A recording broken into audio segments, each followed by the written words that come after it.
All right, so let's check in. I'll begin. I'm feeling happy and grateful to have Ashish here. I know he'll make a massive difference to all of you, and he's on the journey as all of you are. And I'm sure you'll all benefit hugely, and move forward with greater velocity in your own journeys as an outcome of Ashish mentoring all of you today. So thank you, Ashish. Welcome to Center for Entrepreneurial Excellence and Center for Transformation Leadership. Folks from both the groups are here. So, welcome to the session today. All right, let's go around the room and check in with how we are feeling. I tag Aarti. Thanks, Jyoti. I'm feeling excited and I'm feeling calm. All right. I tag Neela. And we'll end up with Ashish and hand over the baton to him. Thanks, Ati. I feel very excited and grateful about this opportunity to be interacting with a leader like Ashish. I look forward to today's learning and tagging Prabhakar. Thank you, Neela. I'm really, really excited and looking forward to this session and meet all the other co-travelers whom we have not been able to meet, and looking forward to learn from each other and of course Ashish. So really grateful and thank you for that. I tag Deepti.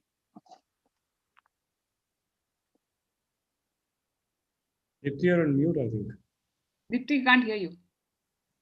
Okay, I'm feeling grateful and I'm so thankful to Jyoti and to Ashish for coming up and giving us this opportunity to learn deeply. Thank you for everything. Thank you. I tag Nehal. Thank you, Deepti. I'm feeling very happy and excited to learn from Ashish's journey and experience and from everybody's questions to him. So, yeah, I'm feeling excited. And I tag Aditi. Thanks, Nehal. I'm feeling again happy and excited and looking forward to the session. All right. So, Ashish, Yeah, Ashish. I think Ashish is left, right? Ashish, how are you feeling? And then we'll have everybody introduce themselves, and then we'll come back to you, and we'll continue from there. Sure, thanks, Jyoti. So I'm feeling really excited and grateful to be here, connected with each one of you. Looking forward to share my journey with you guys and make a little difference to each one of you. Thank you very much. Brilliant. Thank you, Ashish. So let's go around the room and quickly introduce yourselves. And let's begin with you, Prabhakar, and tag someone. Sure. Thank you, Jyoti. So I am Prabhakar. I'm co-founder and chief operating officer for Mitrata Inclusive Financial Services. We are a microfinance institution working with the low-income families and providing them financial services. I tag Nehal. Thank you, Prabhakar. Very nice to meet you. I am Nehal. I'm leading operations and marketing in Eternia, which is a startup initiated by Hindalco from Aditya Birla Group. And yeah, thank you. And I tag Neela. Thank you, Nehal. I run a venture called Gurgaon Moms, and it is about creating online safe space for women where they can express themselves without the fear of being judged, and a nurturing ground to help them get closer to their dreams and goals. I'm at this point where I'm looking at rebranding myself and growing my venture and taking it to the next level. I look forward to today's session. I am tagging Aarti. Thanks, Neela. Hi, everyone, and hi, Ashish. I am Aarti, and I am a HR business partner for headquarter functions for PepsiCo. And I business partner 6 of the XCOM's verticals, which is legal, research and development, finance. I'm HR for HR as well. And I support corporate communication, IT, and legal team, as I said.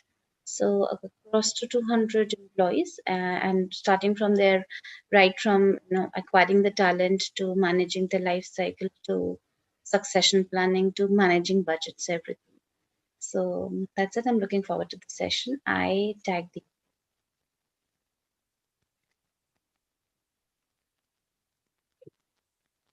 You can't hear you, Deepti.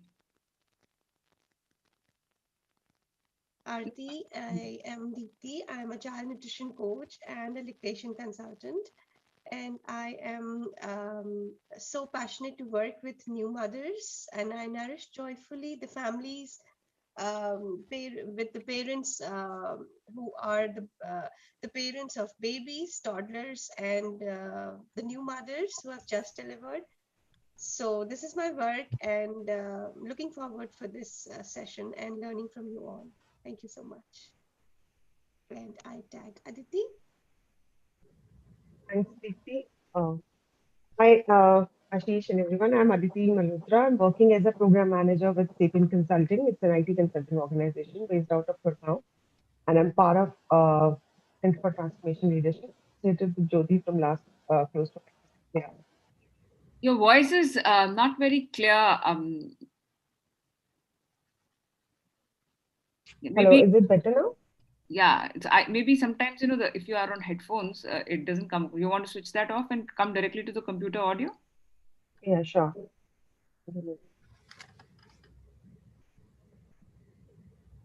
Yeah. Yeah. Is it no? Yeah. So why don't you introduce yourself again? I think we couldn't hear very well. Okay, sure.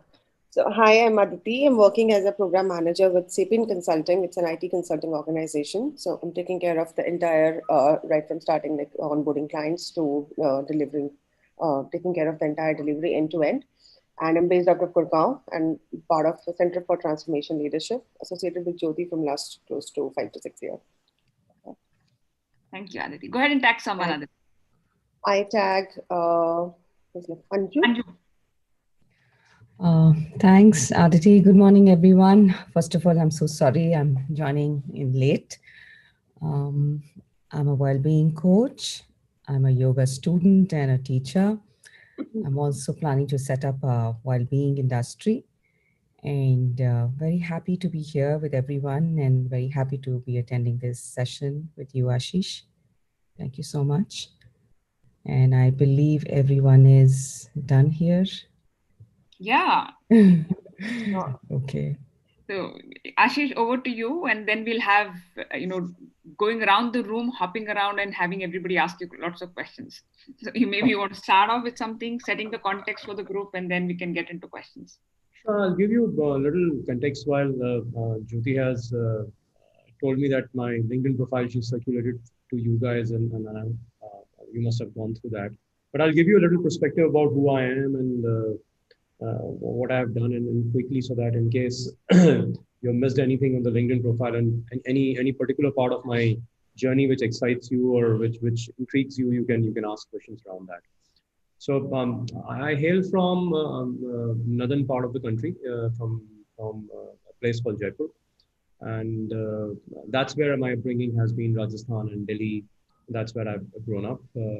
I'm an engineer by education, and then I did my MBA, and then I always believe I'm a learner for life, so I keep doing multiple courses. So I've done multiple courses from India and abroad to keep upgrading my learning from time to time. I believe in developing an all-round personality, and hence right from the childhood I'd been doing multiple things. So my interests and hobbies and span over multiple areas. So I'm a sport enthusiast. I'm a photographer. I'm trying to write a book. I'm into traveling extensively all across. I like meeting people, new people, making friends with people. That's what something which interests me. As far as my career is concerned, I've been a single industry person till now. So it's been 25 years now. I've been a telecom guy.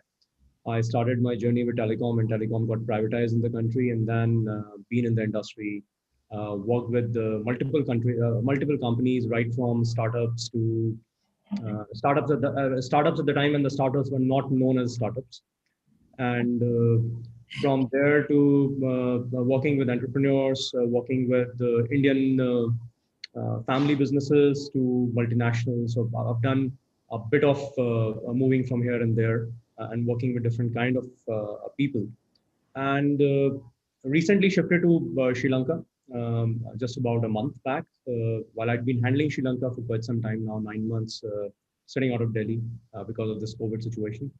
And within the industry, I've done pretty much most of the role. I'd been the technology head and IT head and sales and marketing head, mergers and acquisition head. So I've done and multiple other roles that I've done. So pretty much large canvas of roles that I've handled. And where I am as of now is on the cusp of saying what next. Uh, uh, this is something that I've done in my industry. This is something where I've learned. So what is the next level? And that's where Jyoti is helping me unearth what I really want to do and how do I take up that journey. So that's where as of now I am. So that's been my journey. My family, my wife, we started as both of us were in the same company, and that's how we got married. And we met each other in our first job. We got married, and we happily continue to be married for the last 25 years now.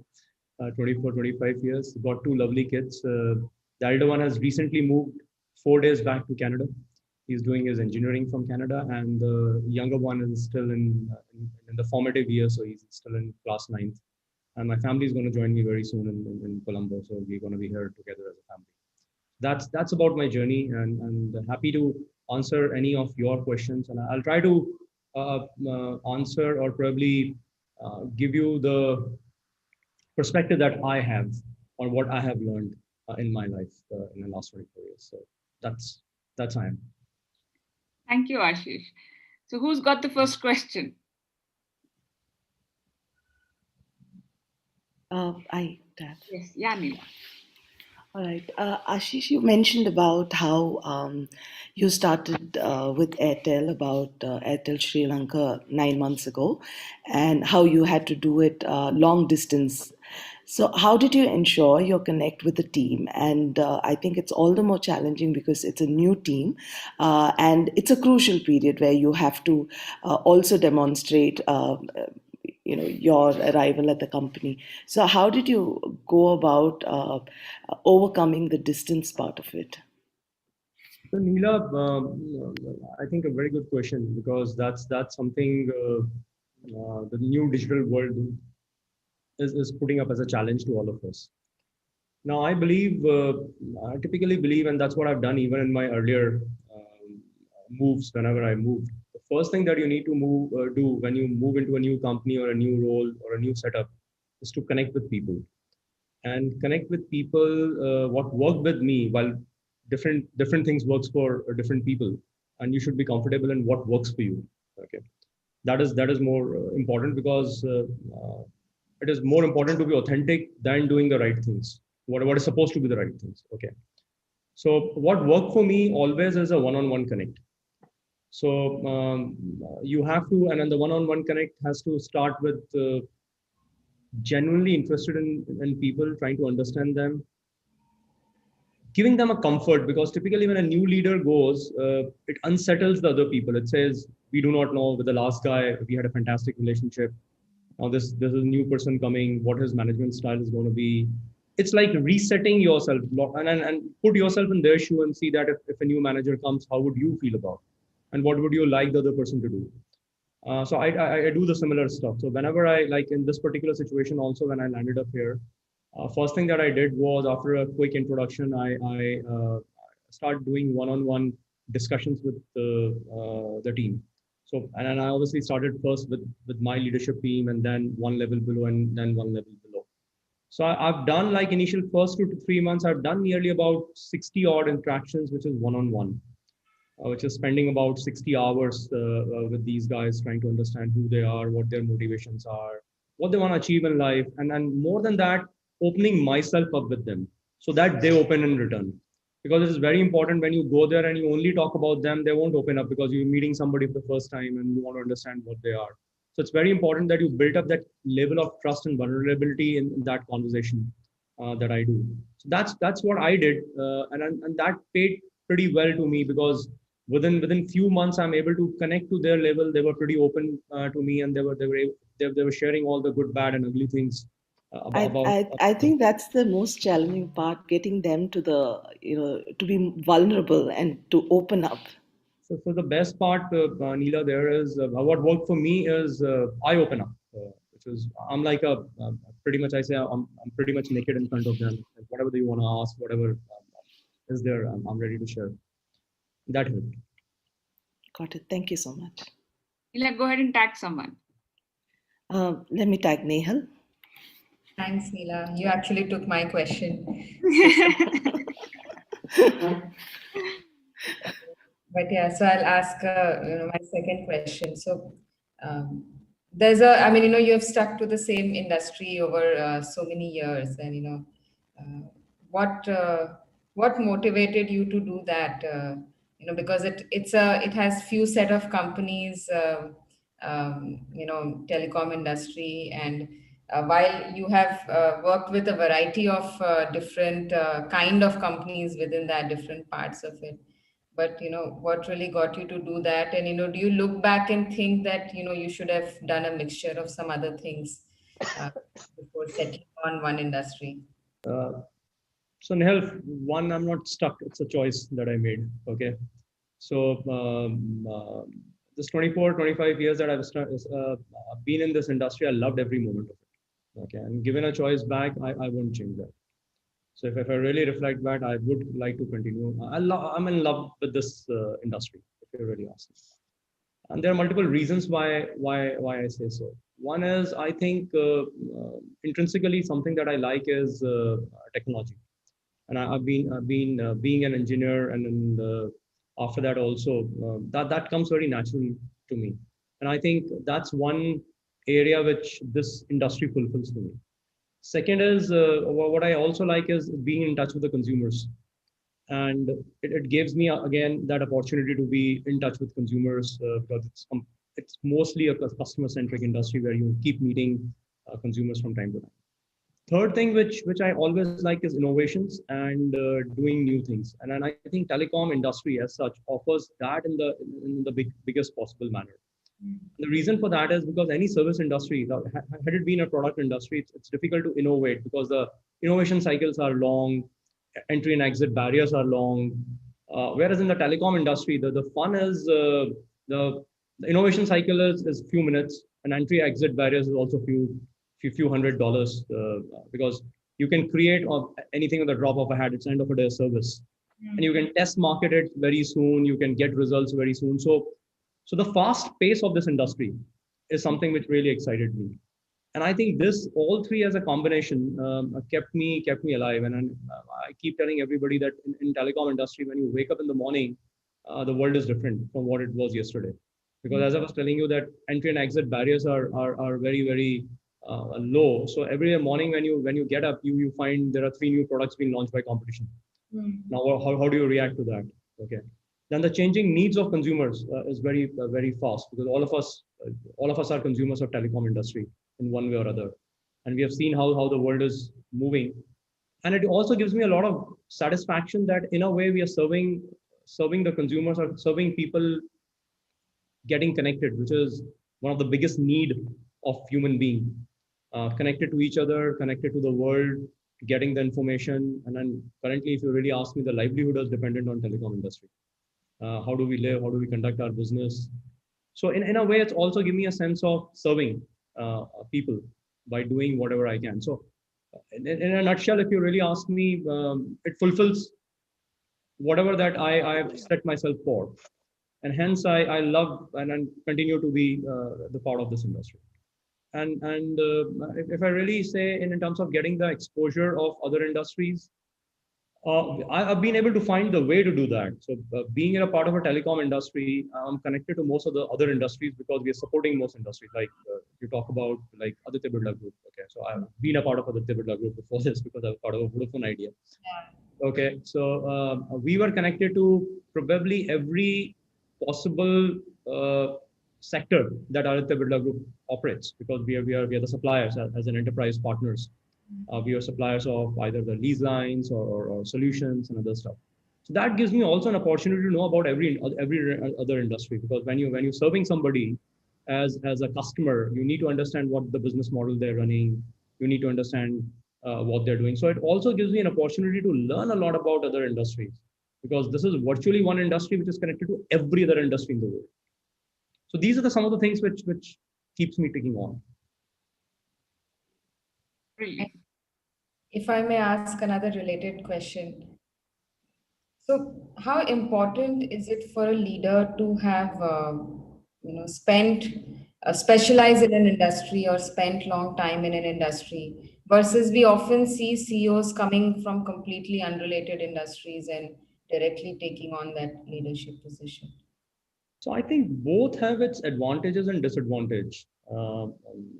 There's no right or wrong answer for this. In my own experience, what I believe is for a leader, especially as you keep growing up the organization hierarchy, more important for you is how to manage people, okay, rather than managing industry or a craft.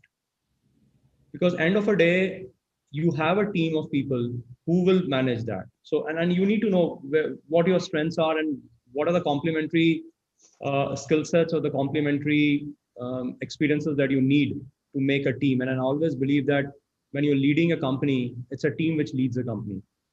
And then as a leader, you're not supposed, neither can you know everything, nor you're supposed to know everything. The only thing that you need to be what is expected out of you is to enable or to have a team which can then run the company, and then you are enabling them to run the company. So I always believe, and I've done a pretty much switching within the telecom industry from one sector to another. Like broadband is very different from mobility sector, satellite is very different from mobility and fixed line sector. So whenever I have also moved from like coming to Sri Lanka, it's completely a different country altogether compared to India and other stuff. So while yes, there is a knowledge repository of knowledge that I have about how telecom works, because telecom works similar all across.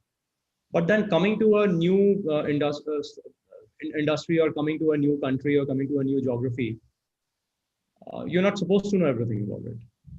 You need to have a team which is good, which knows. So you need to ensure that you have the right set of people with you, and especially focus on the people with the complementary skills which you do not have. Like I'm coming to Sri Lanka, so I need people who know Sri Lanka as a country.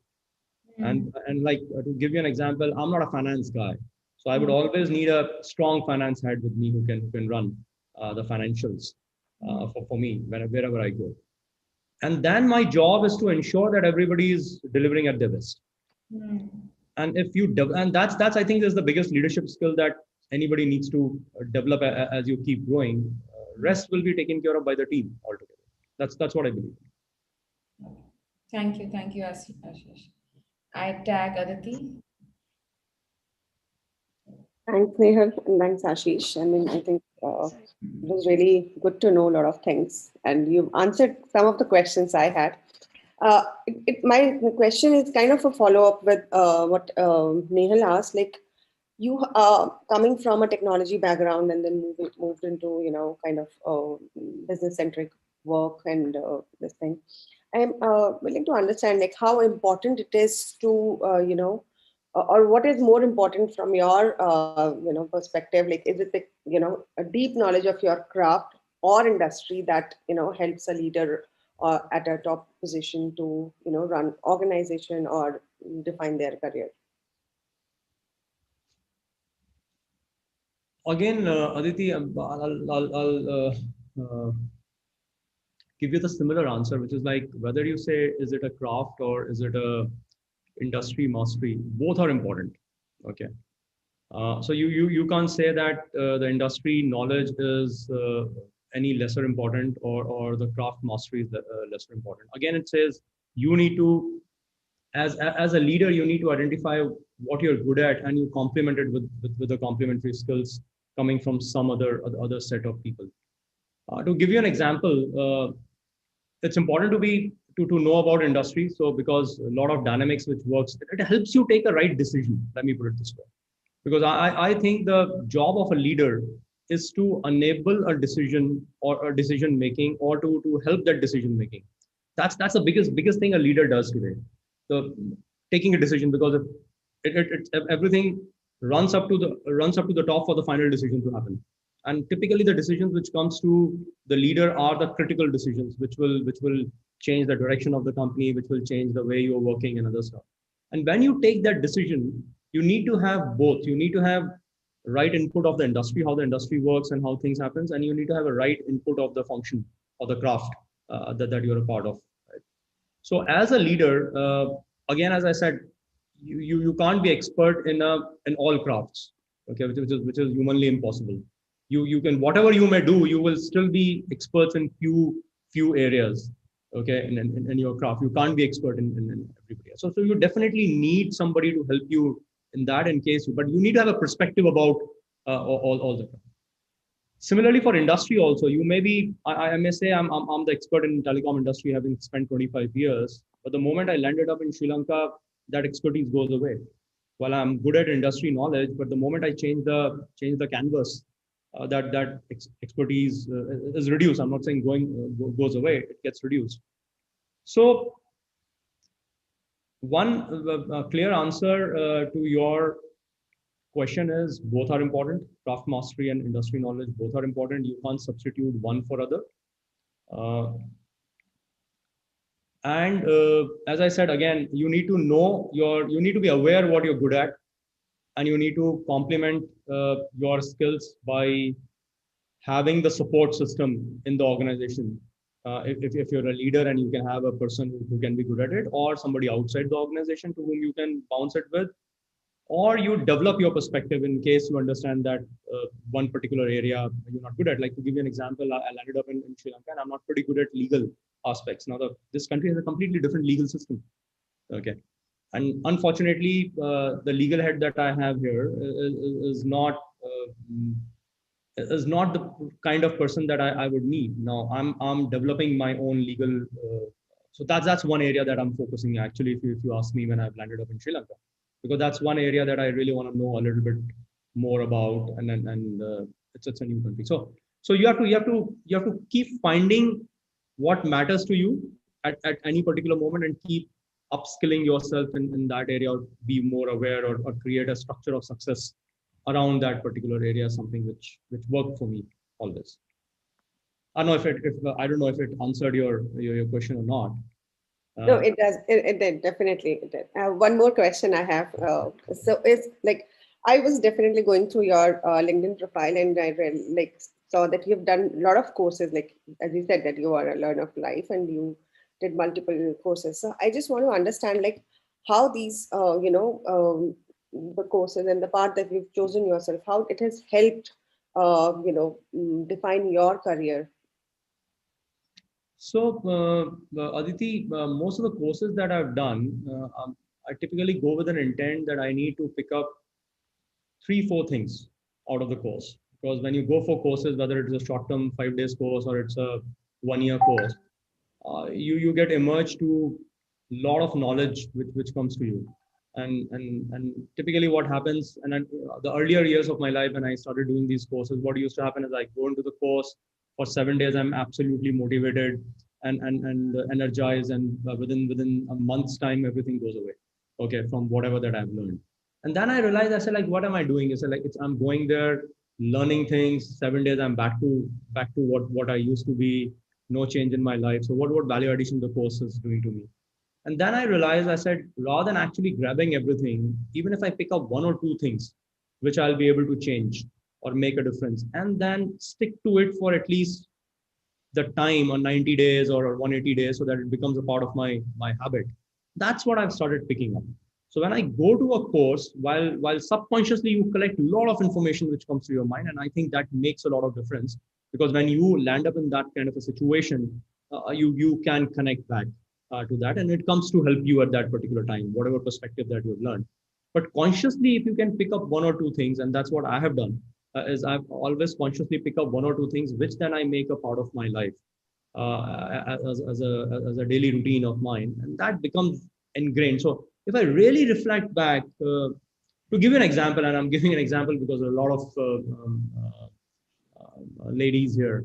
So I used to be in an organization about 10 years, 12 years back, and we wanted to create a diverse organization. Okay, so suddenly a mandate came that we want to create a diverse organization. We need more women representation in the organization, and I was at a leadership position in the organization. And frankly speaking, till about some time back, I had a mindset saying, लड़कियां sales नहीं कर सकती हैं, field में कैसे जाएंगी, tower पे कैसे चढ़ेंगी, ठीक है, how will they manage collection, it's a hard tough job, and hence probably telecom field work is not meant for women.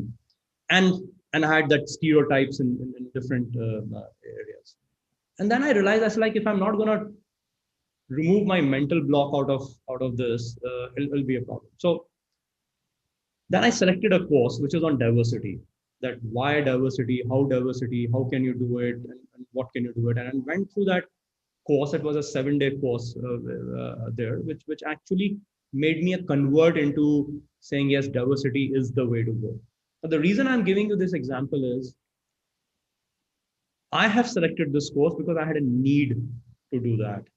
Now, if I would have been nominated by HR saying तुम जाओ या diversity का course करके आ जाओ because it is good for you, I would have come back saying पता नहीं 7 दिन बर्बाद कर दिए मेरे. Okay, you wasted my 7 days. क्या diversity सिखा दिया यार, मतलब मुझे. So do a course which you need. If you do a course which is your need, you will learn the maximum, because then you're going with that intent to solve a problem or to take yourself to the next level.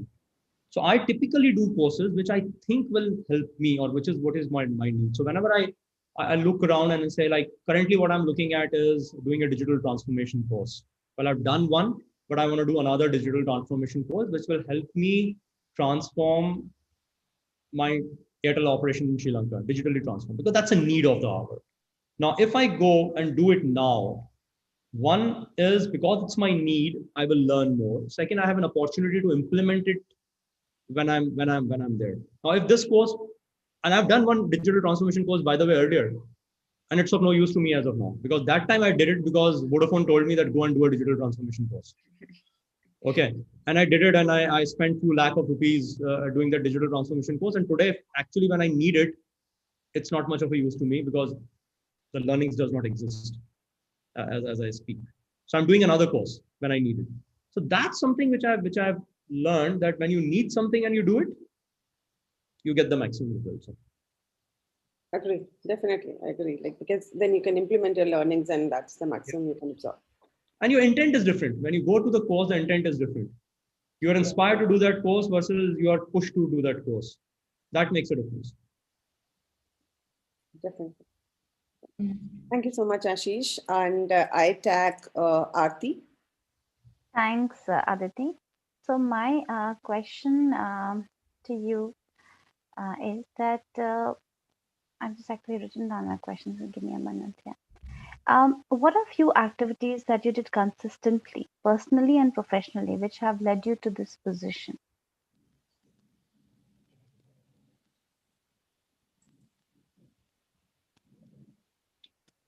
So, Aarti, I believe being consistent is something which is very important, and being disciplined. Let me put it, disciplined and consistent is something which is very important. So that's the part of my life right from the beginning. Whatever that I do, whether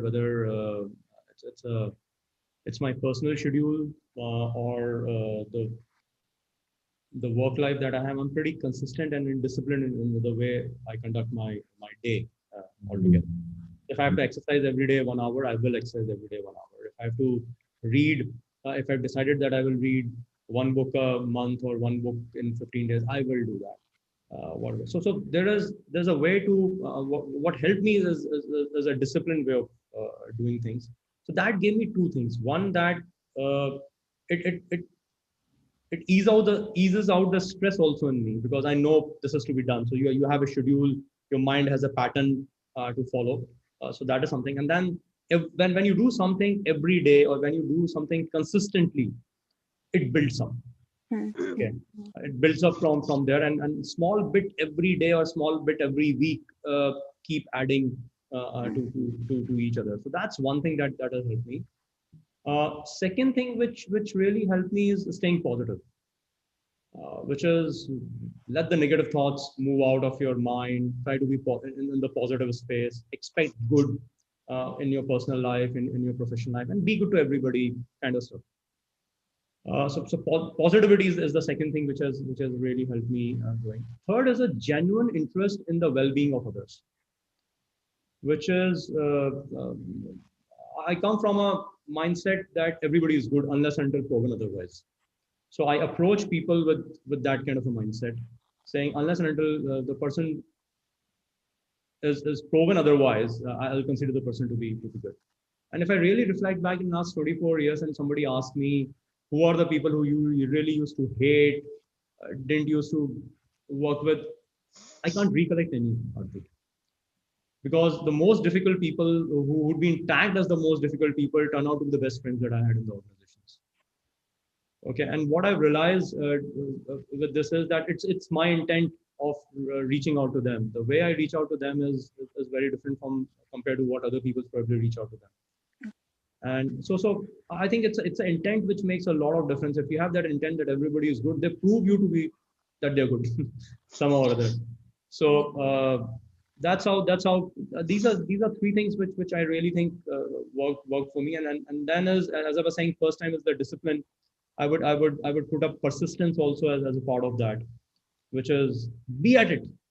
Don't just give up. It didn't work out, maybe next time. If it didn't work out next time, maybe we'll try one more time, kind of stuff. So don't give up, kind of thing. Just be at it. These are few of the things which I see in my the pattern in my life, whether it is the personal area or the professional area. Awesome. To that, my next question is that is there anything which you think is non-negotiable as a trait to be successful in the corporate world?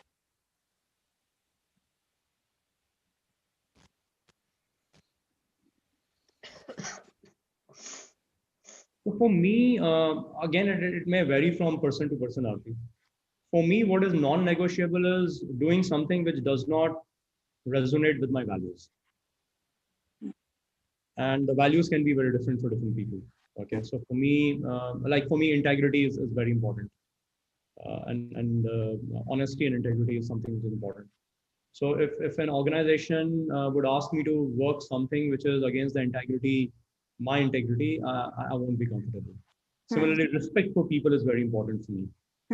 So if there are organizations that I'd been a part and I left that organization because I didn't find people respecting each other, while it was not a respect to me, but then I found that as an organization, the culture that's being driven is no respect for people. People are being considered as machines. That does not resonate with me. So whatever that I stand for, like respect for people, integrity, are something which is very important. Those are non-negotiable for me. Everything else can be is okay. The salaries up and down, growth, no growth, still okay. So these are some of the things which are non. For me, it is non-negotiable, and I think for every leader that I've interacted with, these values are different. Thank you. My next question is very specific to my function, and that is that what are the qualities that you want to see in your HR head to be able to support your role? I mean, I'm just trying to imbibe the delta that I need to work on. So a lot of times, a lot of people ask me these questions in terms of saying, what do you need? And now, again, I'll answer it from two perspectives. One is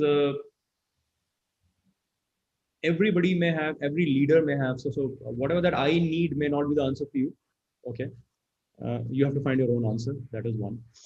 Second is the reason is, and I'll give you a reason. As I was telling Nehal and Aditi and Neela, that every leader would have a different need, because I would need something which I don't have. Okay, in you, that is what I will need in you. So I may have different gaps. The other person may have a different gap. Okay, so what I may need from my HR person may not be what other person may need from an HR person. Okay, that's one. Second is, I'm now coming to a specific what I need in my HR person. I need in my HR person an open mind and an open personality so that people can approach the person as the first point of contact. Typically, what I've seen in most of the HR people who had worked with me in earlier lives and other stuff is people fear HR. They want to go to the HR as last.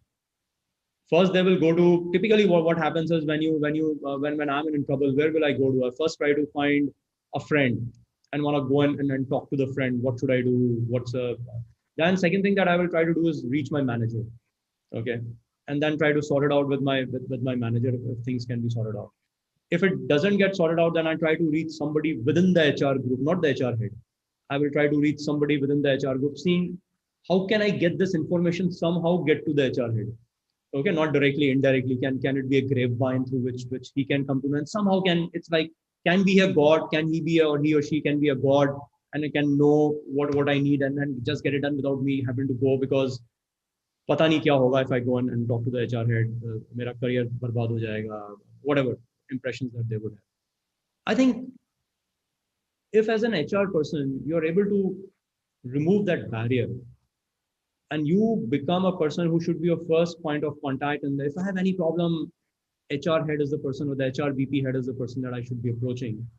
If you're able to create that comfort in the organization, that sorts out a lot of issues, a lot of grapevines. And then one because I always consider HR person is to be the custodian of the biggest resource that an organization has, which is human beings. At the end of the day, the the success and a failure of an organization depends on the people that we have, and you're a custodian of the human beings, uh, of that asset, and you can only manage that assets well when you know those assets. And to know those assets, you need to be connected to those assets, and which is a both way. It's not only you are comfortable going to them and understanding from them, but they should also be equally comfortable and coming to you and talk to you. So that is very important, which I always find in HR. And I've seen, I've worked with a lot of HR people, and then the people who are the best HR person, and I keep quoting a name of the best HR person that I worked with is Ashok Ramachandran, who used to be, and he happens to be in Nehal would know, happens to be in the ABG group. He's the president HR for ABG group. And earlier he was HR head for Vodafone. He being an HR guy, and the frontliner sales guy who has never met him, would not mind picking up a phone and calling him up, saying, Ashok, this is the problem I'm having. Okay, and he was managing an organization which is a 15,000 people organization at that time, and while he hasn't met any one of them. Okay, but that's the kind of aura he created, saying that I'm open and you come. Second big thing that I need, or probably quality that I need in HR, is a genuine interest in the well-being of your employee. So it's like, what typically happens, and I've seen a lot of HR people, is going by the book. The rule says so. Okay, you can't do this. Okay, because the book says so. Because who created books? You and I only created books. And why we created books? It's for the better good of people in general. But there will always be specific needs. And I always say, the way the Indian law says, law doesn't matter. It is the application of the law which matters. So where you are applying the rule, in what situation, that matters. So rules are supposed to be guidelines which you need to follow, but they are guidelines. They are not patthar ki lakeer. Okay, that you can't change them. So you need to be flexible. You need to see what each individual situation is, and then if you're in the genuine well-being of a person, you will find a way to help the person, and still within the ambits of whatever the organization needs you to do. Thank you, Ashish. That answers my questions. I tag Prabhakar. Thank you, Aarti. So, Ashish, my question to you is, you've been in the roles, and now, even now, I mean, where the short-term results, and the KPIs in terms of the monthly, quarterly, and the annual results matter, and typically, that focus pushes, the leadership to think of short-term and deliver on those results, while what we are learning, in the entire journey with Jyoti is about deeper work, is about, thinking long term. So how do you, kind of balance the two out, and how does those principles versus, the short term results, when it comes to developing the whole team, developing the whole, culture. So that's what I wanted to understand, and also your, experiences with that. So yes, Prabhakar, and that's one transition that I've seen in my own self over the decades. Okay, which is typically when I started as a because my core was sales and marketing. So what you're saying is right. It's like do it now. Every month there's a deadline, and you're so short term focused, which is like do things today and कल का देखा जाएगा कल की नौकरी बचेगी तो देखेंगे ना पहले तो आज नौकरी बचा लो. Correct. And then as you move up, you realize that end of a day, what is coming today is the work that you have done 6 months back. Okay, so it is actually not short term; it is actually long term. So, and that you realize only when you go ahead at a little higher and start looking at a little 20,000 feet, and that's when you get a picture saying that I'm delivering result today because something that I'd been doing over last 6 months, 5 months, 1 year, so that I get result today. Well, it looks like that I'm getting the result today because I'm doing something today. And when you realize that, then you started doing long-term planning, and that's what happens. And that is the reason why the hierarchies exist.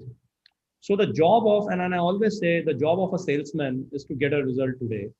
The job of a manager is to think what you will get in this month. The job of his manager is to see how will you meet the quarter results. And the job of a CEO is to see that how would you meet your 5-year plans. And then probably a department head a 1-year result. So that's the reason the role, as you keep switching the role and as you keep growing in the organization, your perspective need to become larger and larger and larger. The CEO can't think that what sales is coming today. Okay, if I'm thinking that sales is not coming today, then I'm actually doing a job of a sales guy. And there's no harm in doing a job of a sales guy, but then I'm not doing my job is the biggest problem.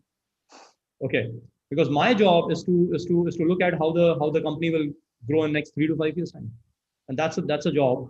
Well, I'm keeping an eye that if many misses are happening on a daily sales, then I need to maybe help these people to bring this back on track. And that's when the interventions will be required from my end, but not an intervention required on a daily basis. Daily basis, my sales head is pretty much empowered to do things. But yeah, if there are 20 days where we are missing the target, then I need to understand how can I help them bring it back on track. But unless and until that happens, it's his job to run the business. And similarly, the sales head, when I was a sales head, it's my zonal manager job to run the zones that they're running. Yeah, if the performance is not coming, if the person is coming back to me saying that they need help, that's when I intervene. So as you grow, your perspective will become long term, should become long term. Let me put this way. And when you look at the long term things, that's when whatever the work, and then as I said, when you look at the long term things, then you realize that whatever that I suppose, whatever that I have a vision for next 5 years or 3 years, what that I need to now do today to make it happen, and how do I now start navigating the organization towards that direction, so that everybody start moving towards that, and that needs a lot of inner working here, Prabhakar, because for you to know what you want to do by 3 years, 5 years down the line, it's like a crystal ball gazing, and there you need a lot of tools which we are learning, like you need to define your purpose, you need to define the mission, you need to define which direction are you going to take, what culture are you going to create, how will you enroll everybody into this, how would you motivate them to be part of the direction change that you're doing. And I think that is what a lot of inner working and a lot of connect and deeper connect with people and other stuff will come into picture. And that's what at least I've completed now about a quarter with Jyoti. And that's what I'm gaining through these interventions, saying how can I do that more effectively? Because frankly speaking, till the time you're responsible for delivering daily task or quarterly task, it's an easier way because you see a result happening now. Whereas when you do a long-term planning, you don't see a result. You go with a faith that will happen, because and you go with the faith that whatever that you're doing is the right thing. You do not know how will it turn out to be after 3 years, after 5 years. So that's where you need that faith, that trust in your own self, and in the way that you're working, and in the way the universe is conspiring to lead you to a particular, because that's where the leap of faith happens. So that's what that's what, at least in the last 3 months journey that I've done with Jyoti, is what I'm gaining, and I'm getting a lot more confidence in whatever that I'm doing now, compared to when probably I was doing the similar stuff earlier. I was very tentative, saying, is it right? Is it not right? Am I doing the right thing? Is it the right thing? So I was doubting myself, and I was then trying to seek help from different quarters, and then that made me tentative. And when you are tentative, it shows. When you go to people and talk to them and you are tentative, that shows, and their confidence in your plan and their confidence in you get shaken. But when you are firm and you are sure that this is what I want, and this is what I want to do, and I have a full confidence that what I've decided is right, it also shows when you go and talk to your people. Now, another thing is that what I've realized doing this last 8 or 9 years that I had been a helm of the affairs for different organizations is, there's no right and a wrong path. Also, Prabhakar, I can also tell you. Okay, everything that you decide, you can make it right and you can make it wrong. Okay, and then there's nothing called firm. I can't today say what's going to happen 3 years down the line. It's something that I'm deciding that I will make 3 years down the line, and I will find a path and I will navigate it to reach there. So it is important to have a goal. The how will keep emerging. Okay, so it's very important to have what I want to do, and that, if that remains constant, everything else will change. So don't worry about what your what initially I used to worry, saying, okay, this is the target that I've set, and to reach that target I need to do 1 2 3 4 5 6 things, and now these 3 things are not happening, so I'm worried, saying if these 3 things won't happen, I'll not reach the target. And what I realized over a period of time, if you've decided 6 things, 3 won't happen. Okay, you just can't make everything happen the way you thought. And probably when you reflect back and see, it's good that they didn't happen, because if they would have happened, you wouldn't have reached the task. So I always believe, where you're sitting, you can't see the future. You can't see the ways of the future. How will you reach there? You can only anticipate that this is the way the things are going to go, and then go with the flow. So whole thing is that you should keep where you want to reach in focus, and be flexible to take different paths if it comes on the way. You should be flexible enough to say, okay, I've decided A, but I think the B emerge as a better one. I'm ready to shun A and then move on to B. So that fine tuning you continue, and that's what helping me with this work. Great, great. So just a follow up to the discussion we had. So how do you kind of allocate your time in terms of, as you said, I mean, on short term and then medium term, and between, you listen to and the inner work, as you said. So how do you kind of allocate time? I think a very important, very interesting question, yeah, and it's changed. It's been a changing thing for me. So one is allocation of time needs to be flexible depending upon the demand of the time. Okay, so how you are in what situation you are, you need to be flexible and you need to be aware. The only thing is I say is whatever that you're doing, you should do consciously. You should not let the control go out. You shouldn't let the situation control you. You should control. So if I decide not to do an inner work for 1 week, it should be my choice that I've decided not to do the inner work for this particular week, because I have other priorities, okay, to work. It should not be that I'm feeling lost that I couldn't do inner work, or similarly for other things. So one is that you need to be in control of what you're doing. Okay, that is very important in time.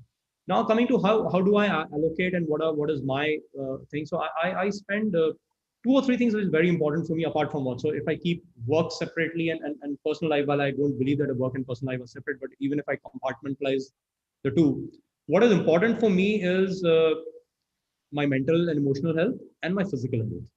So I spend at least 60 to 90 minutes every day exercising. That's non-negotiable for me. So either in the morning or evening, because I always believe the fitter you are, the better leader you can be. Okay, because it's very important to be mentally and emotionally fit if you want to lead a good organization or a good set of people, and you want to be at your best. And this is something I've seen. I used to weigh about 128 kgs sometime in my life. Okay, and I've seen my life then, and I see my life now. Okay, which is the one, and this was about 20 years back, not now. So it makes a hell of a difference when you're not physically fit, you're not at your best. You're lethargic, you're not energetic, and there's an anecdote which I always used to quote. So I was in Reliance, and I was working very closely with Anil Ambani, and he quoted an example. And Anil used to be very fat. I don't know if you guys know. Earlier, he used to be very fat as young guy, and then he became the marathon runner and an absolutely fit icon. So we were asking, and we were doing a session with him where I asked him, I was like, Anil, what motivated you to become fit? So he said, Ashish, I went to, and he used to handle when Dhirubhai was alive, he used to handle all the financial investments for them. So he was the face of the company, and then he used to go and make presentations. And he said, I went to list Reliance Industries in NASDAQ. And when I was making a presentation, and then I was, after that, I overheard somebody saying, look at him, he can't take care of himself. How will he take care of his company? Okay, and he said, that struck me, that if I can't take care of myself, how do I expect myself to take care of my people, my company, my financials, and my other stuff? And he said, if I really need to do that, I need to first work on myself and then go back to the company to work. And same thing, I that struck me also, which is saying, if I can't be fit, I can't create a fit organization. So that's one thing which is non-negotiable for me. I try to incorporate that. Second is mental well-being, which is mental, emotional, spiritual well-being, which you have. So I do a lot of stuff which is like an RYD gym habits. Now it's a completely different level RYD gym habits, but I used to do nearly 70% of the RYD gym habits for the last 20 years, which is like I write my diary every day in the morning. I write gratitudes every day in the morning. I reflect back saying how my yesterday had been. And if I have to live my yesterday again, what are the things that I will do differently? And which helped me a lot in terms of, it's like your own experience are your best teachers, typically is what I've realized. What happens with us is we live with the experience, we never reflect back and see how it is. Now, the moment you start doing this for 10 minutes a day, saying, look at your last day and say, are there any things that you want to do it differently next time it happens? And even if you pick up, as I said, consistency is the key. Even if you pick up one habit in 365 days, you would have changed your 365 situations. And in 5 years, you will change 1,500 situations. And that's how you keep improving as a person every day. And that helped me a lot, covers a lot of my not shortcomings, but ways of doing things. And that's how I evolved. So that's the second thing I typically do every day. And so these are two things that's non-negotiable. And I'm typically a morning person. So while Jyoti has kicked me to start waking up at about 5 in the morning, I always got a 5:30 kind of a person. Okay. So and morning is something which I always believe is the only time that you can have of your own self. Once the worlds wake up, then you are for the world. Okay, it's only till the world is sleeping that you can be for your own self. So do whatever that you can do before you wake up is what I believe in. And then within the organization, if you ask me, I spend a lot of time planning for the future. Okay, which is what we're going to do, what we're going to create, how we're going to do. So that typically takes about 20-25% of my time in the day, which is planning for the future, planning new things, thinking new things. That's what I do. Second big chunk which I take is talking to people. So whether it's the market visits or going and meeting external stakeholders, ministers, vendors, partners, that's the second thing. So meeting people, because I think I need to get different perspective. I need to keep them motivated, energized, aligned. So different words for what I do when I meet people. Third thing, which is very important, is to focus on what is important for the organization. So while, as I said, when you're sitting at the top, everything virtually falls under you, and every buck stops at you. And this is something again that I'm seeing a huge change in me in last 5 years. So the way typically I've been groomed, and I think that's a problem with most of the organization, is they want to create multitaskers out of us, and they say the more things that you can handle parallelly, the better you are. So I've come from a school of thought, or I've been brought up in a school of thought where I'm supposed to do everything. and everything is important. Okay, so if you become a CEO, then you need to look after every business. You need to look after every problem which exists in the, because everything stops at you. So you need to look at everything, and that's a school of thought which I'd been groomed with, frankly speaking. And I realized after a while that it's counterproductive to me, which is I can't do everything. And the one, if I want to do everything, it stresses me out. That is one. Second, and when I'm trying to do everything, I'm doing nothing which is good, because then I'm only giving some bit to every part, and I'm not good at it. Third is I'm doing everything what the other people will do here. Okay, so it takes away their sense of doing things. Frankly speaking, more than the physical work, it's like uh, I, I I I don't own this here. You have told me to do this, so I'm doing it. So sense of ownership goes away, and that's I think is the biggest disservice you can do to the people that take their sense of ownership of the thing, or their sense of adding value into things. So that's the biggest disservice that you can do to your people. So that's what I realized, and I think that's when I started trying to prioritize things, because and then I'm saying, okay, these are 4 things that I'm going to work. These are 7 things that.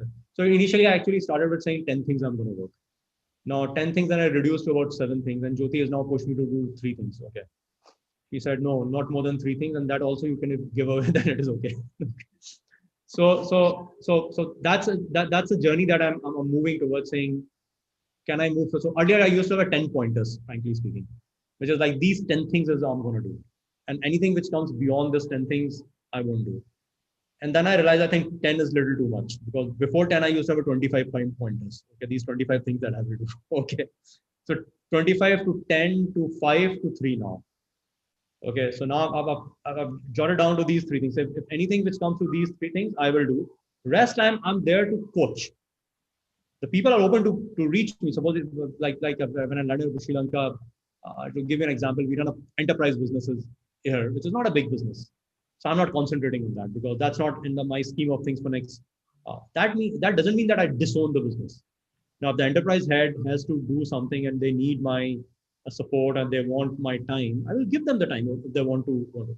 But I will not spend my time on enterprise business from my own schedule. Okay, that's not important for me in a current context of situation. It may become important to me maybe after a year. Okay, so I decide what is important, which is for the company, what is critical and important, and that is something that I will put my focus on. So I spend about 1/3 of my day spending time on the projects, on the people, on the things which is related to this 3 important areas. And typically these important areas cut across different departments. So these are cross-functional things. So it's not that don't misunderstand me saying that 3 important things mean 3 important departments or other stuff. It's like 3 important tasks that I need to achieve, or things that I the results that I need to deliver. And that's what I focus on. And then I spend some time learning new things. So I read a little bit about the industry, how the new things are happening, maybe watch a TED talk, or read a book. I spend some time on that. And then obviously I spend time with my family in the once the work is over. So I typically believe that once the work is over, then you switch off from the work.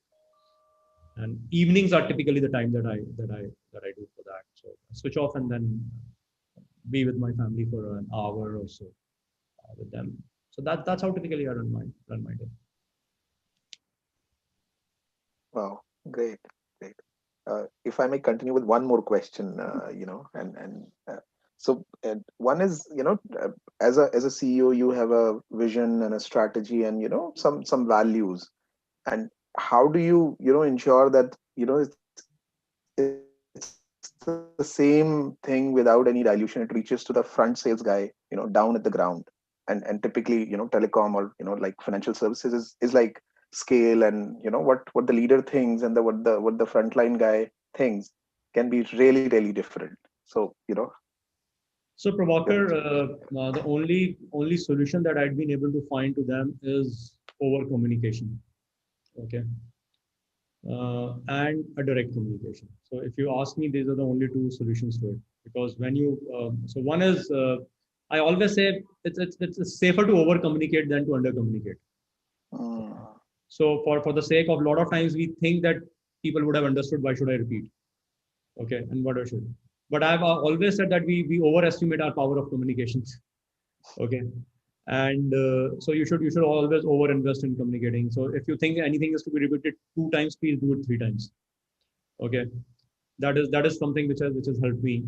And second is a direct communication. The moment you let the Chinese whisper happen, the things will distort. So you need to be connected, and especially at the time of what you stand for, your values, missions, purpose. This is best done if the CEO does it directly with the frontliner. So that's where you need to go in the field, talk to them, either one to one, one to many. One to one, I understand that it's not possible in such a large organizations, but one to many for sure. You need to do that, and then you need to do it directly because it has to come directly from the mouth of the person at the top, who has the. Let me not say this is not because of the position, okay, not because you're a CEO, but because probably you're the guy who has the maximum clarity, because you're the guy who's helped crafting this, and you have the maximum contribution to it.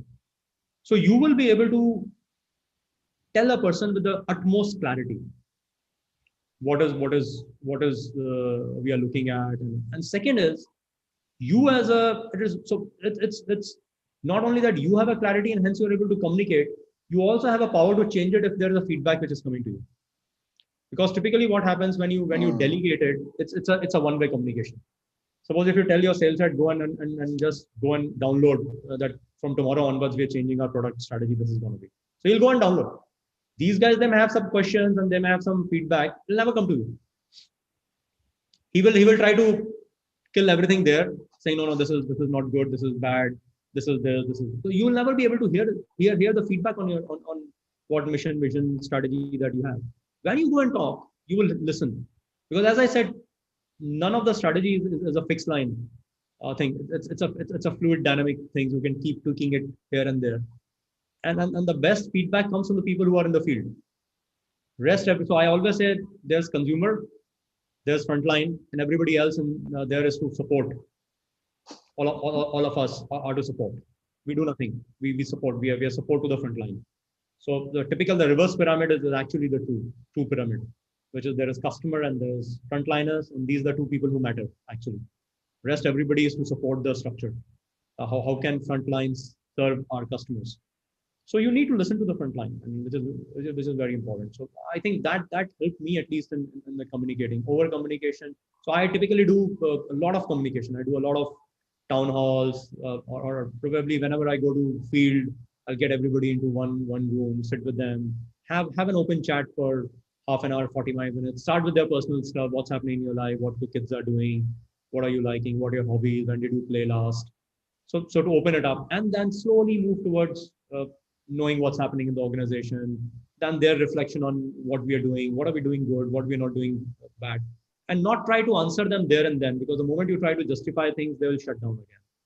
So be a good listener. Just listen. That's it. That is needed.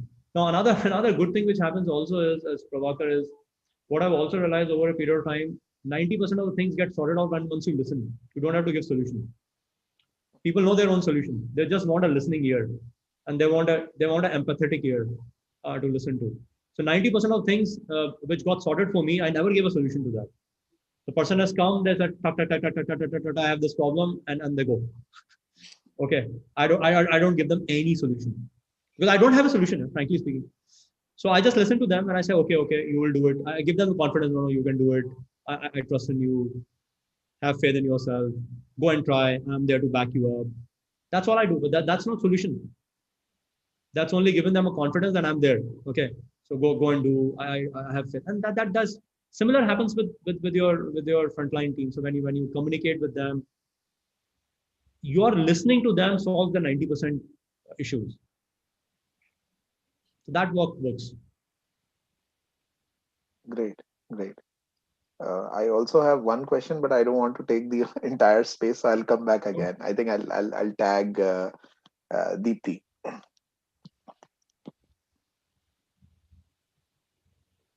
Dipti, you're on mute. Is that fine now? Yeah, no, we can hear you. Okay. So my question to you, Ashish, is that how do you respond to very slow performers in your company? So Dipti, I'll just, before I start with this, it's like one, we have to accept that all the fingers in the hand cannot be same.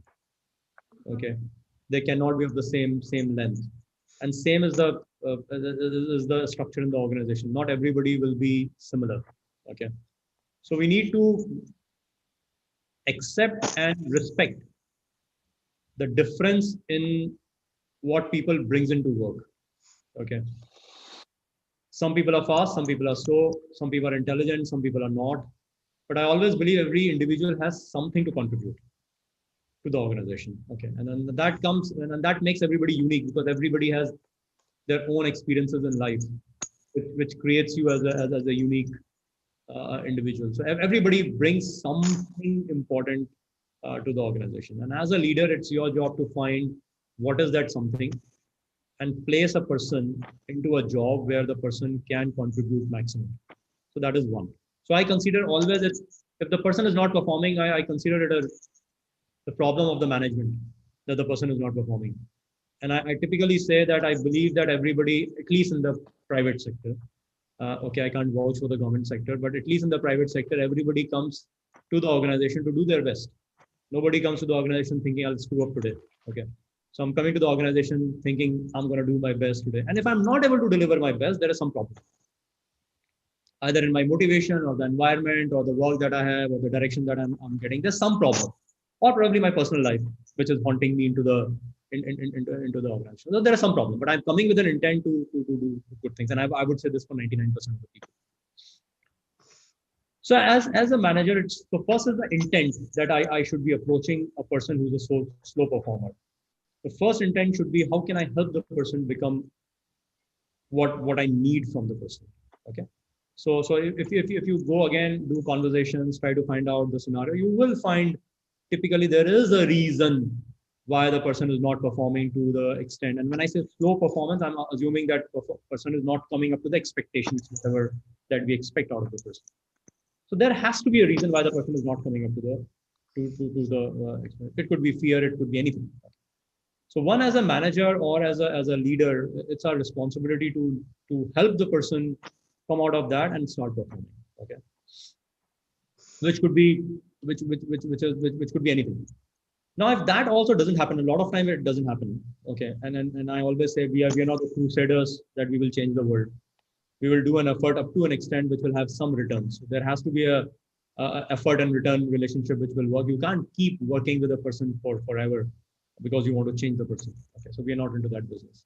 So after a while, if you really realize that the person is not coming up to speed despite your effort. So first of all, don't shun away the person before doing an effort with the person.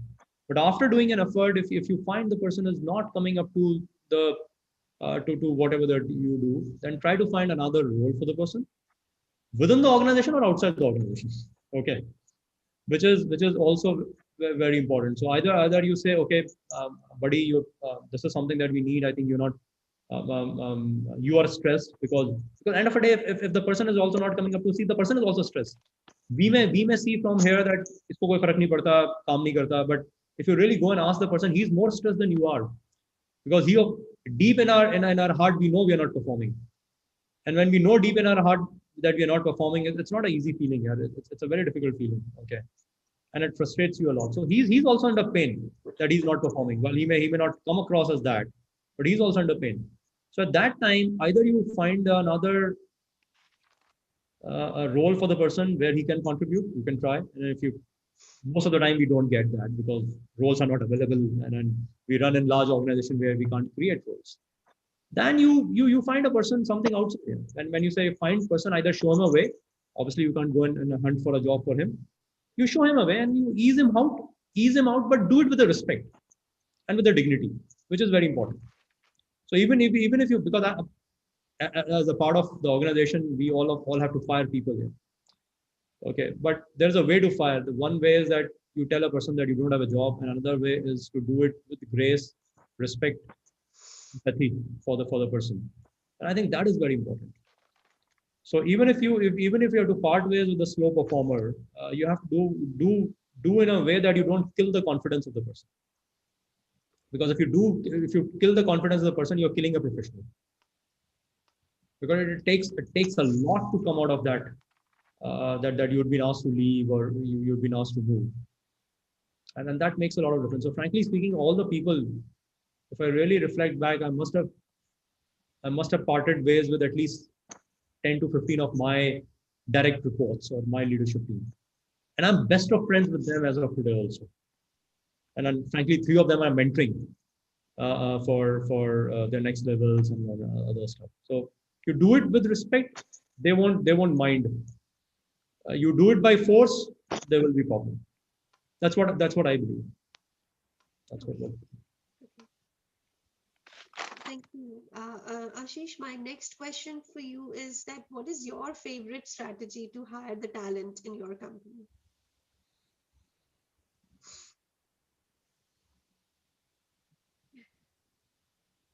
Dipti, frankly speaking, if you really ask me, I have no magic band for it. I go by my gut feel, okay, and I go by the vibe of a person. So as all of us have read, the decisions are made within the first 1 minute of you meeting a person, and that's what I typically go with. So when I meet a person, within first minute I decide whether that person is in or that person is out. Okay, and then remaining whatever 49 minutes or 59 minutes that I spend with them is just a validation of what decision that I've taken. Unless it's like again, I decide the person in and out unless and until proven otherwise in the next 59 minutes. So I give myself 59 minutes to justify my decision. Okay, what I'm making, but decision is made in the first 1 minute, and I go by the energy of the person. Frankly speaking, it's like without the person even talking, typically I make my mind whether this person is good or this person is not good. So I go by the energy of the person, the vibes that I get from the person, and if you push me to say that what are the qualities that I look into a person, I would say I need people who are positive. I like people who are positive because I always believe that positivity creates results. I look at people who are flexible, who have the learning agility, who's like, okay, I can learn, because I believe that nobody comes into your organization knowing everything. It's your job to make them, but the person should come open so that you can groom the person, you can make the person learn, you can do that. That's second thing, and third thing, a person should have passion in life.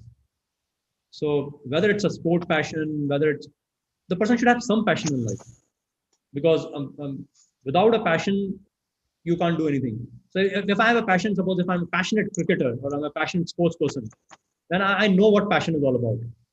And I can then, as a leader, I can develop passion in you to even perform, because you're a passionate person. Because all these things, it's like, it's not that I'm passionate in sports, I won't be passionate in another area. If I have passionate person, I'm passionate. Typically, that's how I am. So I believe in these are 3 things which I typically look at once I meet a person. That, and then obviously very important is a cultural fit, because sometimes you meet a person who's a very nice person, but then you say no, the person won't fit in our culture, and that's again you get that's something, again, a gut feel or a vibe that you get. It doesn't look like that this person will fit into the organization that we run. Probably the person is coming from a completely different set of this person will find very difficult settling in here, and our people will also find very difficult settling with this guy. So that is also becomes a typical decider. In spite of a lot of time, it happens that yeah, I like a person saying yeah, great guy, somehow he won't fit here. Okay, that's the feeling that you get. So these are some of the things which I look at when I meet a person. Okay. So my last question to you, Ashish, is how do you nurture emotionally your employees, and what do you do exactly?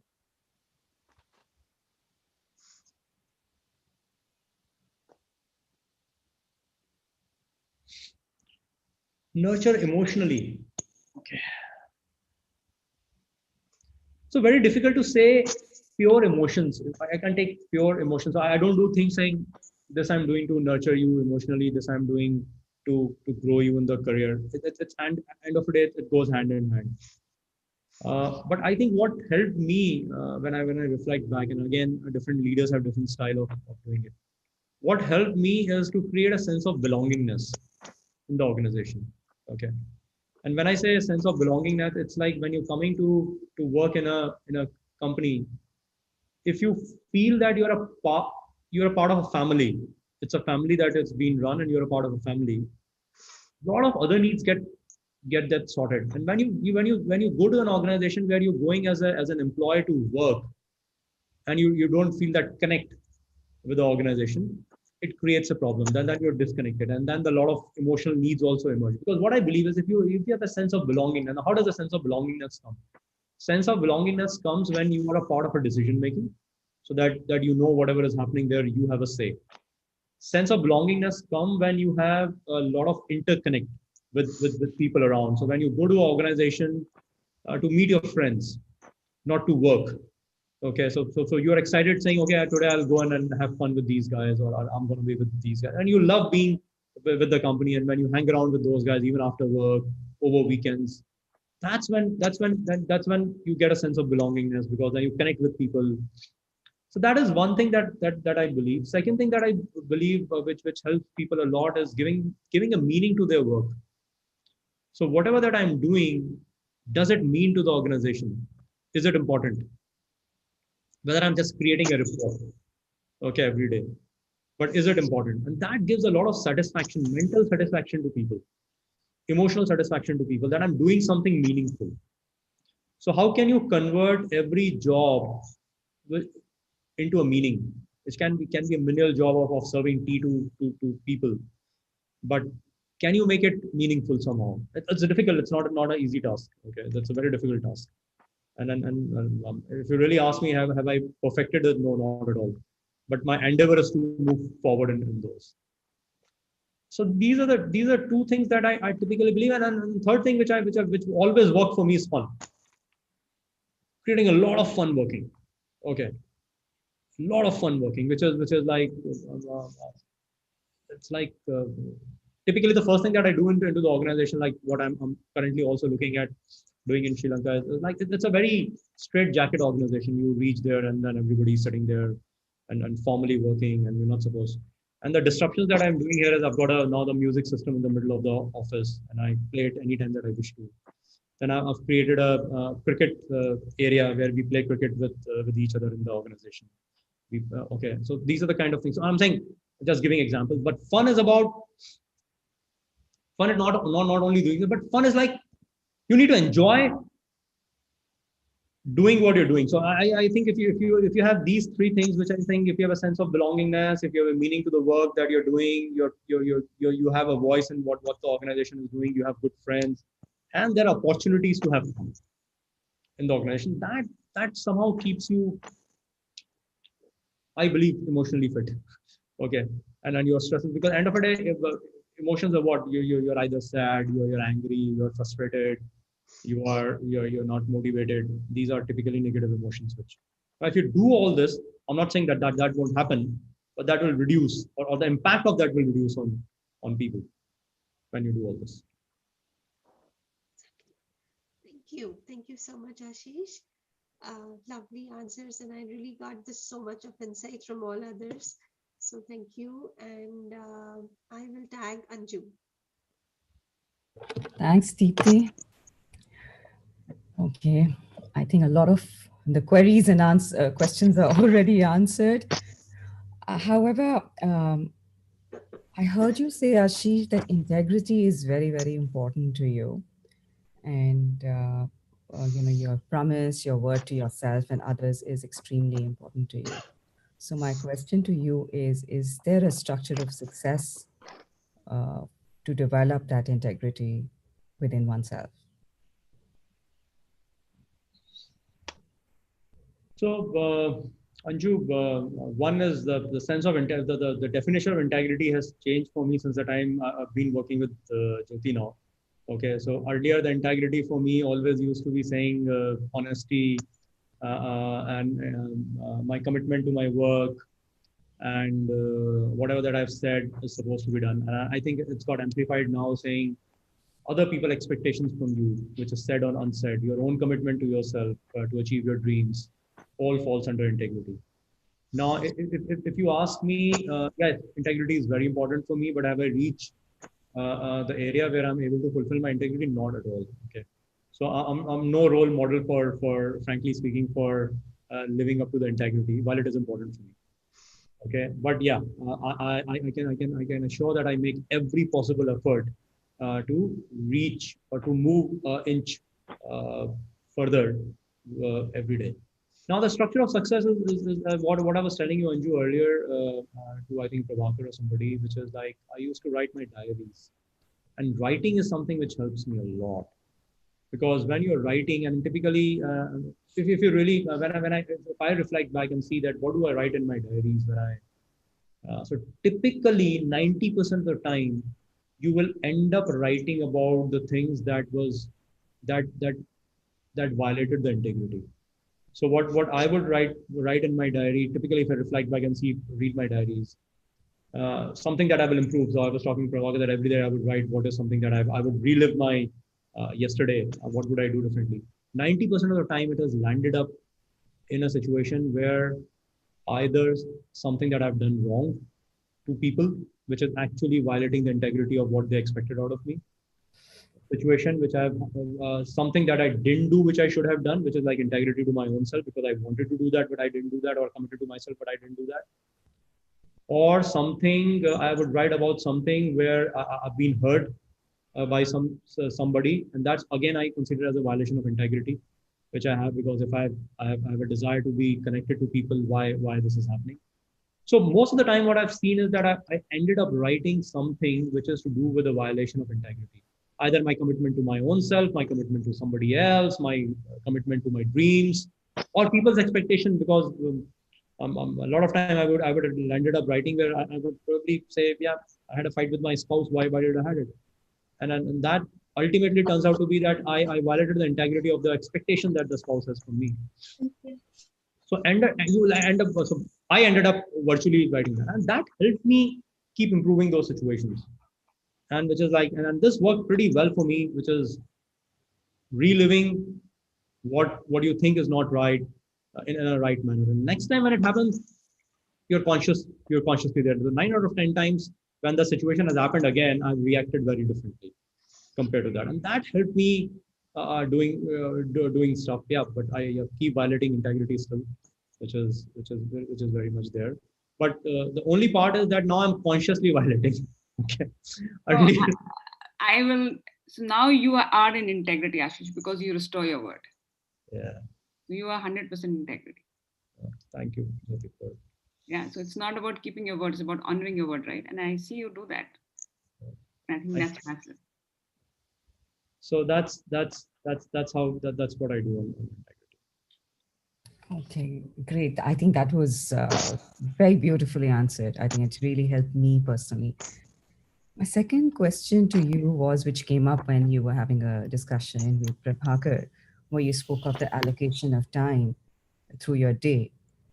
Again, I needed to ask you, do you do it like the same thing at the same time every day? Is there, when you say being consistent, does it mean that, the excess, I mean, it's a, Yeah. So the way I put it is, I try to do same thing at the same time, which can be structured. There are few things which can be structured, and there are few things which has to be fluid. To give you an example, I'll wake up at 5 o'clock, means I'll wake up at 5 o'clock every day. If I'll exercise 6 to 7, I will exercise 6 to 7, unless and until if these are like today we're having session. Today I'll exercise from 8 to 9.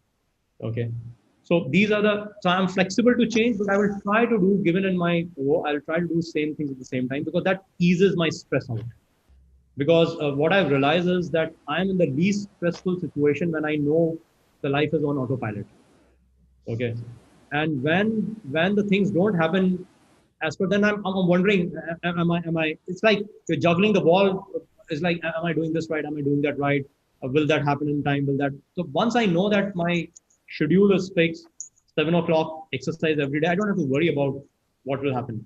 So I try to do same thing at the same time within the ambit of things. Are like, suppose if I have a meeting, so I do my meeting with my leadership team, which is every Monday 3 to 6, and then it's been put into their calendar for next 1 year. Okay, 3 to 6 meeting every Monday. Now, will it happen every time? No, it won't happen. 90% of time will happen. 10% time there will be some emergency which will come, and this and that will happen. But 90% of time will happen. So that's how I typically calendarize my day, which is there. And what I've realized is the best part of my best utilization of time is when I calendarize. And I was doing a discussion, in fact, in our last Ashoka group meeting with Jyoti, and we were saying that the only part that I do not calendarize is the end of the day. And that's the day that I mess up completely. Okay, so typically my calendar ends at about 7:38 max. Okay. And then I say, okay, 8 to 10, I have free time. And that free time is the time that I waste, frankly. Because I've not put what will I do in that free time, so either on the phone chatting or just loitering around or just doing something. So I what works for me is calendarizing things. Nothing. Okay. So we heard a lot of learnings, a lot of insights from you in the last 1.5 hours. I still want to personally ask you, what has been your biggest learning as a business leader, as a successful, fulfilled person?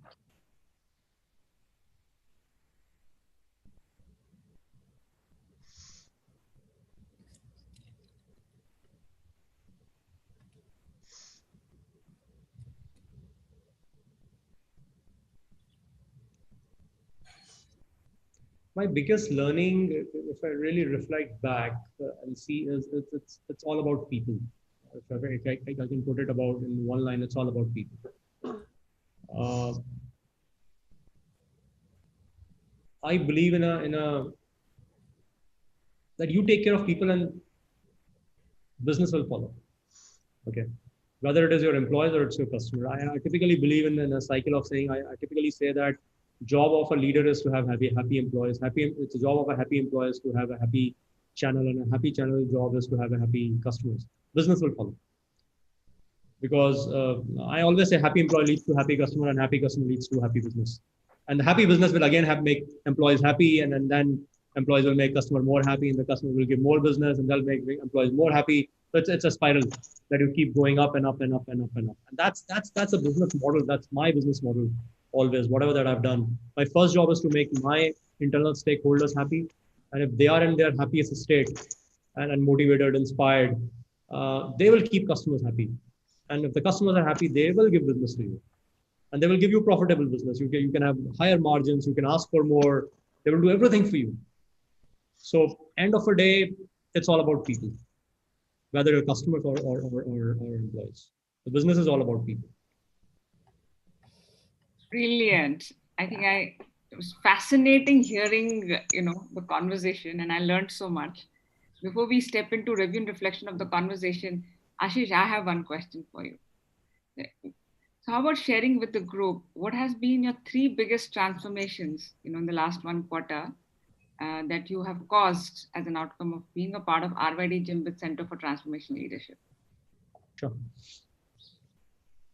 So Jyoti, if I really reflect on the 3 big things which this last 1 quarter has created for me, is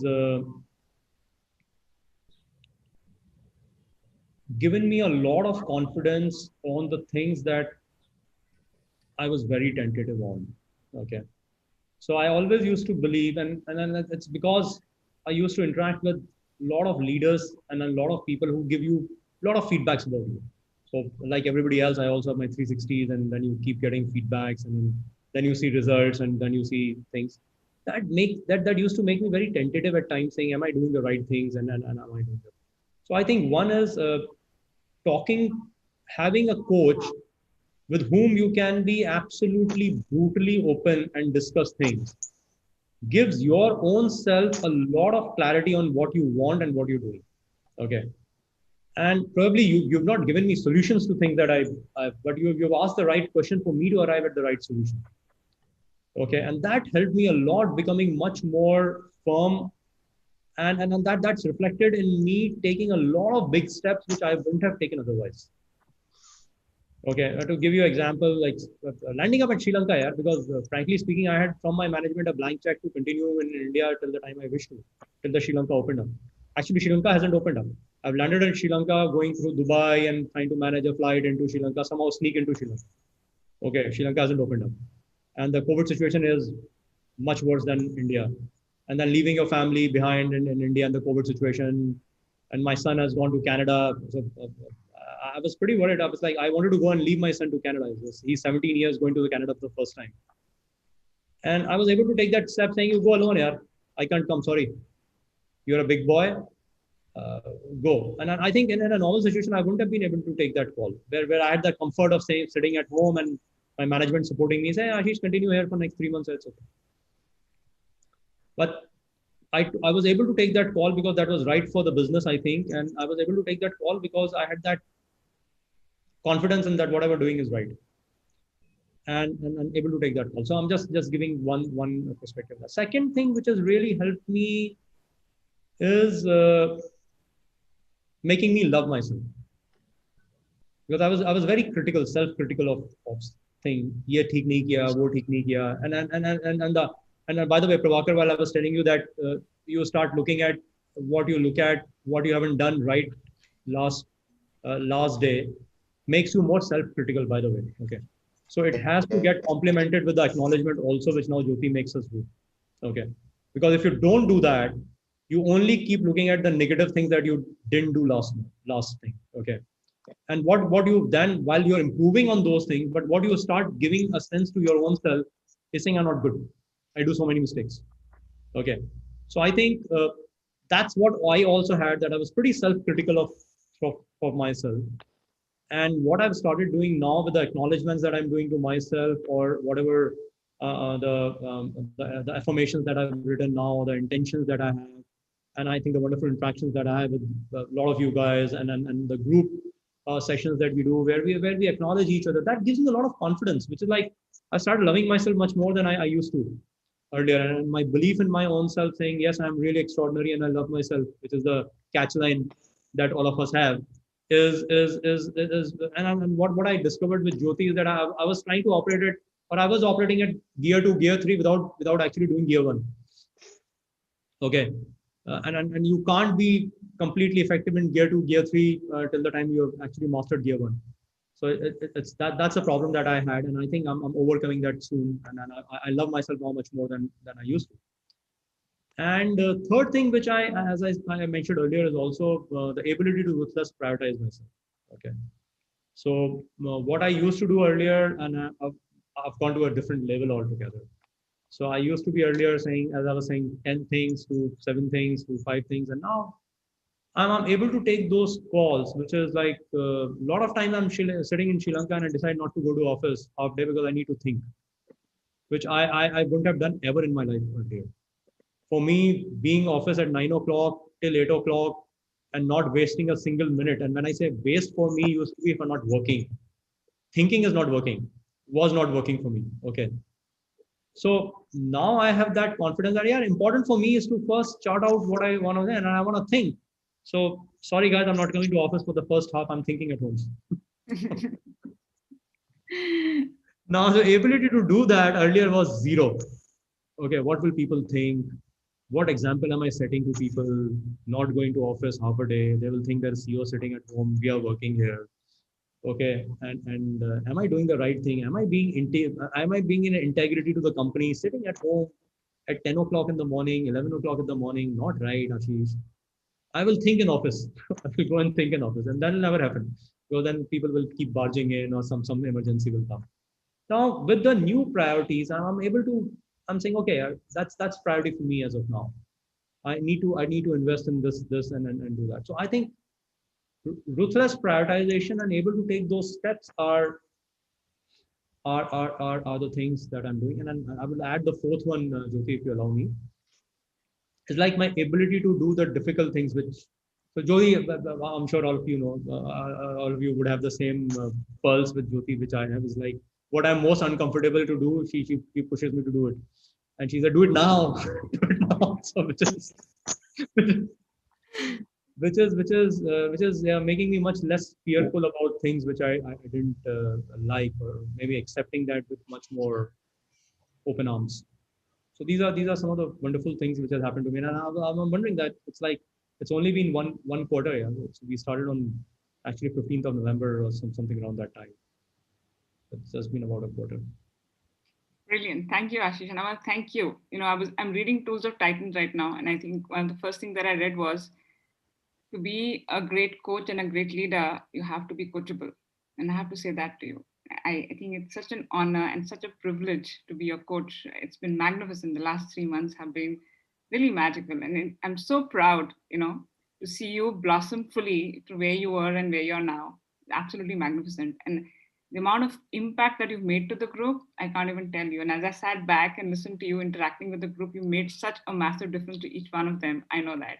So thank you for, being so open and so vulnerable, and to be just out here, to serve each one of the, the unicorns. And of course, part of being of Project Brave New World, you hold the space for all of them. So you are their mentor any which ways, and which was my highest vision, to have mentors within the community, rather than otherwise MentorSpeak was always I was going out and getting people to mentor, but somehow the connect was never that powerful. But somebody who's on the same journey a little ahead, come back and mentor people. So I feel really grateful, that we've come to a spot within our structure that we have mentors within, for our own people. So thank you. Thank you for giving me this opportunity to talk to everyone. Brilliant. So why don't we go around? We'll sort of do a state check-in. We do review and reflection of the conversation that has been. Let's go around the room and say how you're feeling in the moment as an outcome of this conversation, and share what has been your biggest learning. What is it that you didn't see, or what is the biggest learning that would make a massive impact on your life? So let's answer that question as we go around and reflect. So let's start with Neela, and then tag somebody, and then we'll have Ashish, and I'll just wrap up in the end. Okay, thank you so much, Ashish, for answering all of our questions. There were a lot of takeaways, but I think the most important takeaway for me was vulnerability, because, and I think personally for me, it is very difficult for me to make myself vulnerable before others. So when you mentioned that, I felt challenged as well, because I was like, how am I going to achieve that? But I think in this 1.5 hours, what you made available to me was you made yourself vulnerable, and you answered every question with such candidness. And that was my learning, and that is my takeaway as well. So thank you for also inspiring me through your actions today. I'm going to tag Aarti. So before Aarti comes in, how about sharing how you're feeling in the moment as an outcome of this conversation? I feel so I have a tool in my hand. So I feel that I've learned something. So I feel a lot of joy, and I feel and I'm looking forward to using it. Brilliant. Thank you. So let me tag Aarti now. Thanks, Neela. So, my biggest learning from the session are like 8 of them. And one which I'll take away is that the fitter you are, a better leader you are. And that has got stuck in my head. And we'll take that to the next level. And one thing more is that, I think we all in our heart know that consistency and persistence is something that will lead you to where you want to be. But seeing you as a live example within the group, or and reaching where you are is something very inspiring. And I know that within this group I have someone to approach to when I'm following. So that is what I see. And my feeling is very inspired by the learnings, the courses that you've been doing. So it's very inspiring that at the highest level also people are looking at learning is a very important thing. So I am very, very inspired is what I will say, and I will tag Aditi. Thanks, Aarti. I'm feeling inspired in the moment, and at the same time, I'm feeling empowered with whatever you have shared. So it's like there are a lot of things that I'm going to implement in my my day to day life, be it personal and professional. Definitely, one the most important is bringing discipline to our routine. I though we all definitely understand the the outcome of it, but still we fall on it and don't do it. But yes, definitely, so that's something I'm going to practice even more. And another biggest learning that I have is from our discussion is doing something which you think that will help you serve, like probably be it a course or anything, like not just doing it by with somebody pushing you, but doing it like if you are feeling for it. So that's one. And another thing is like connecting with people like one to one. So I have like I understand like you joined as a CEO and then you started connecting with people. It actually gave me a thought like where I also landed into an account like where it was already set up. People had their the entire setup created for them and the structure is already there. But I landed in between, and now I see like I have to do that one to one connect with everyone where I can create and develop the relationship with my team, which is there. So that's one thing which another thing which I'm going to take and implement in my professional life. And connection is both ways. So it's not only you connecting with people, like other person also feel the same way, and how you can convert your job into meaning. These are a lot of learnings I've noted down, so I'm just reiterating. But these are something, a few things which I'm going to take and implement in my life. And thanks for sharing all of these. And I tag Anju. Before we go, Anju goes, give me a second. I have to open the door. I think my maid has come. So, give me a second.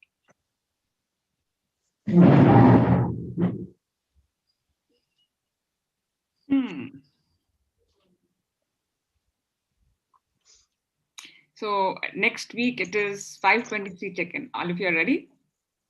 Yes. Yeah. Okay. All right. Yeah. Yes.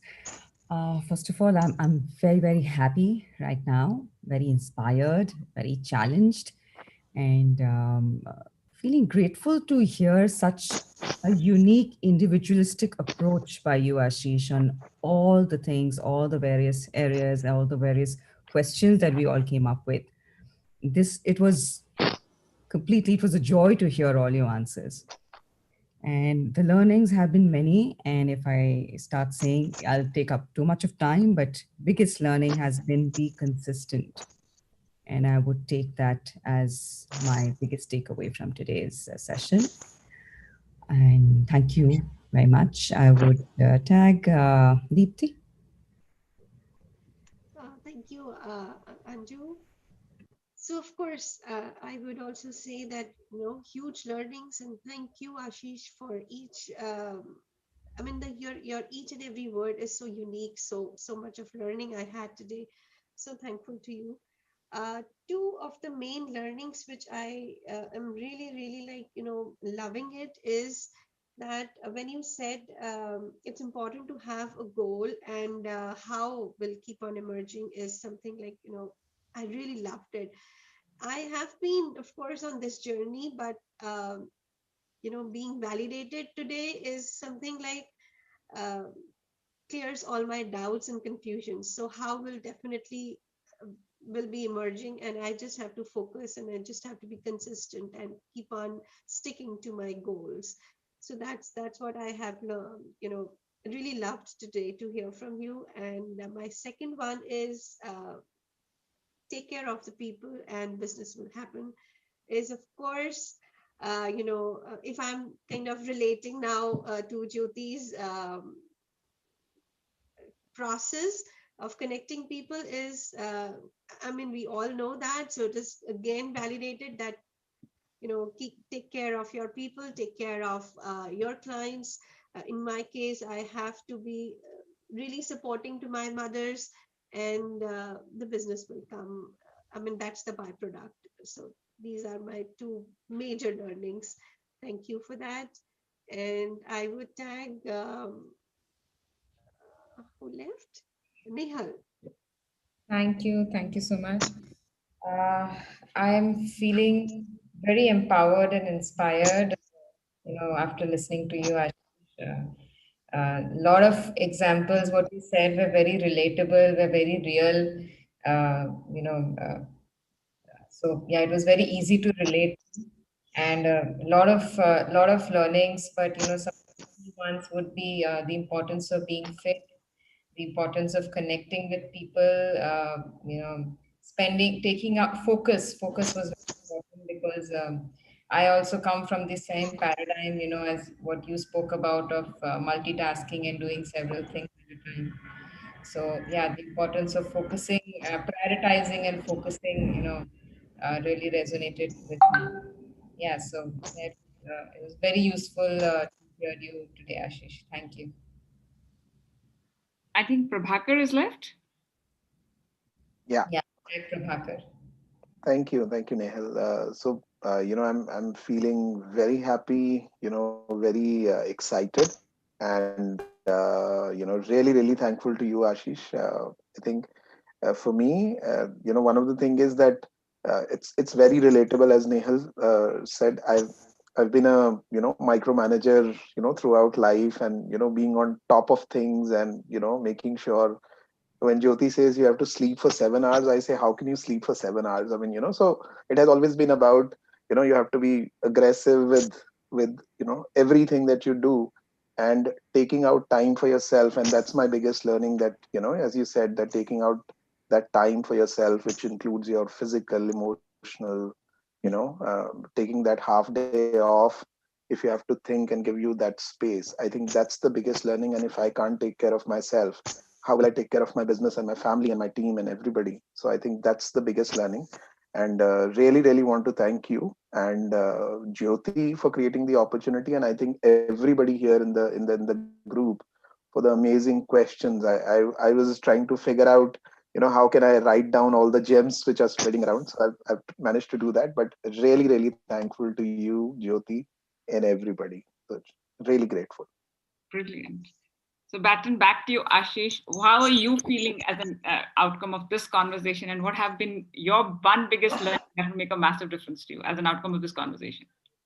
So I'm feeling very grateful and fulfilled. Grateful for being here and fulfilled for being able to contribute a little bit into your experiences. And my biggest learning here from this conversation is that